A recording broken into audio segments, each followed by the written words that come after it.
பைரவி வந்து நடுவுல வந்து கண்ண முழிச்சு பார்க்குறாங்க. பார்த்தா ஆறுமுகம் வந்து தூங்காம இப்படி கண்ண மூடிட்டு மட்டும் ஆட்டிட்டே தான் இருக்காரு.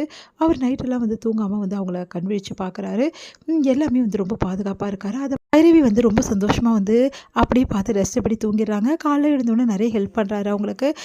அதுக்கப்புறம் வந்து அவங்களுக்கு ஃபேஸ் வாஷ் பண்ண தண்ணி எடுத்து வந்து குடுத்து அவங்கள ரொம்ப நல்லா கவனிச்சுக்கிறாரு. அதனால பைரவி ரொம்ப சந்தோஷமா வந்து ஃபீல் பண்ணிட்டுருக்காங்க.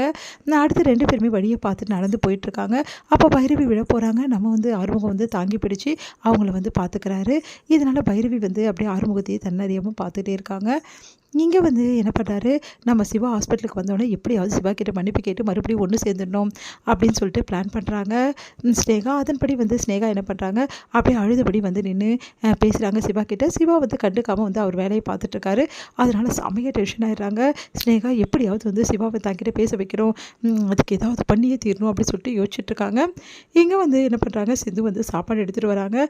அத பார்த்து வந்து ஸ்னேகா வந்து செமையா டென்ஷன் ஆகி செமையா திட்டி விடுறாங்க. அதனால வந்து என்ன பண்றதுன்னு தெரியாம சிந்து தவிக்கிறாங்க. அப்போ சிந்துக்கு சப்போர்ட் பண்ணி என்ன பண்றாரு, நம்ம சிவா வந்து பேசுறாரு. இதுக்கப்புறம் சிந்து தான் எனக்கு சாப்பாடு எடுத்துட்டு வருவா. நான் தான் எடுத்துட்டு வர சொன்னேன். இதில நீ தலையிடாத. உன் வேலை என்னமோ அத போய் பாரு. எந்த ஸ்டாஃப்க்கும் அவன் ஒய்ஃப் சாப்பாடு எடுத்துட்டு வரக்கூடாது. நீங்க வந்து சட்டம் ஒண்ணும் இல்லல்ல அப்படின்றாரு. அத கேட்டு அதிர்ச்சி அடைகிறாங்க ஸ்னேகா. இப்படி மாறிட்டானே சிவா, எல்லாம் இவளால தான். எப்படியாவது இவள வந்து ஒழிச்சு கட்டணும். எப்படியும் வந்து வாழ்க்கைய விட்டு துரத்தி விடணும். இவங்க 2 பேருக்கு சீக்கிரமாவே டிவோர்ஸ் ஏற்பாடு பண்றேன் அப்படின்னு சொல்லிட்டு யோசிக்கிறாங்க ஸ்னேகா. இங்க வந்து சிந்து வந்து ரொம்ப சந்தோஷமா வந்து சாப்பாடு பரிமாறுறாங்க நம்ம சிவாவுக்கு. சிவாவும் ரொம்ப நல்லா இருக்கு சிந்துன்னு சொல்லிட்டு பாராட்டுறாரு. அதை கேட்டு சிந்து சந்தோஷம் தாங்க முடியல. அவ்வளோ சந்தோஷப்படுறாங்க.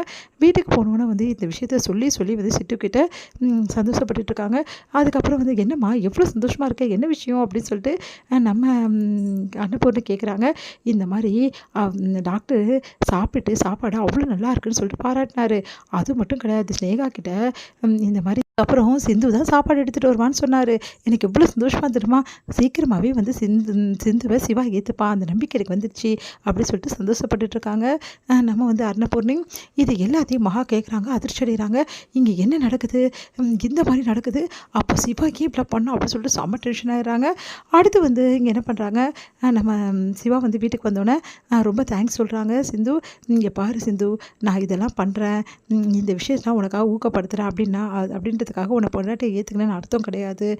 நீ எப்போ உண்மையாக வந்து எல்லார் முன்னாடியும் சொல்கிறியோ அப்போ தான் உன்னை ஃப்ரெண்டாவது நான் ஏற்றுப்பேன், புரியுதா அப்படின்னு சொல்லிட்டு சொல்கிறாரு.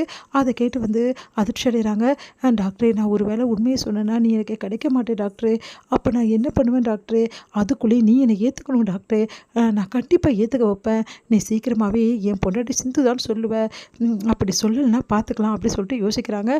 என்ன சிந்து, நான் சொல்கிறது புரியுதுல உனக்கு, புரியுது டாக்டரே, என் பிறந்த நாளைக்கு இன்னும் கொஞ்ச நாள் தான் இருக்குது, அதுக்குள்ளேயும் நீ மனசு மாதிரி எல்லா உண்மையும் சொல்லணும், நீ சொல்லுவேன்னு சொல்லியிருக்க, அப்படி வந்து நீ சொல்லலைன்னா அப்படின்னோடனே, இல்லை டாக்டரே, நான் கண்டிப்பாக வந்து எல்லாருக்கிட்டே எல்லா உண்மையும் சொல்லுவேன், ஆனால் அந்த உண்மையை நான் சொல்லும்போது நான் வந்து உன் மனசில் முழுமையாக வந்திருப்பேன், எனக்கு அந்த நம்பிக்கை இருக்குது அப்படின்றாங்க.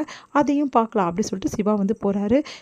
டாக்டரோட மனசு மாறவே மாறாதா, அவர் என்கிட்ட முன்ன மாதிரி இல்லாமல் நல்லா பாசமாக இருக்கார், ஆனால் இன்னமும் என்னை பொண்டாட்டியை ஏற்றுக்க அவருக்கு மனசு வரலையே, நான் என்ன பண்ணுவேன் அப்படின்னு சொல்லிட்டு யோசிக்கிறாங்க சிந்து. இங்கே வந்து ஸ்னேகா வந்து செம்ம டென்ஷனாக இருக்காங்க. அதை பார்த்து அவங்க அப்பா வந்து என்னாச்சு ஸ்னேகா அப்படின்னு சொன்னோன்னே அழறாங்க ஸ்னேகா. என்னாச்சுமா, ஏமா அழற, எனக்கு என்கிட்ட சிவா பேச மாட்டேங்கிறான் டாடி அப்படின்னு சொன்னோன்னே, என்னாச்சுமா அப்படின்னோடனே நடந்த விஷயத்தை எல்லாத்தையும் சொல்கிறாங்க. நீ என்னம்மா சொல்கிற, இவ்வளோ பண்ணியிருக்கியா, ஏன் ஸ்னேகா இப்படிலாம் பண்ணுற, நான் சொன்னேன்ல சிவாவை கல்யாணம் பண்ணிக்க வரைக்கும் கொஞ்சம் அமைதியாக இருன்னு சொல்லிட்டு, ஏன் இப்படிலாம் பண்ணிகிட்ருக்க அப்படின்னோடனே, சாரிப்பா, எனக்கு என்ன பண்ணுறதுனே தெரியல டாடி, ப்ளீஸ் டாடி, சிவாவை என்கிட்ட எப்படியாவது பேச வைங்க டாடி, ப்ளீஸ் டாடி அப்படி சொல்லிட்டு கெஞ்சுறாங்க.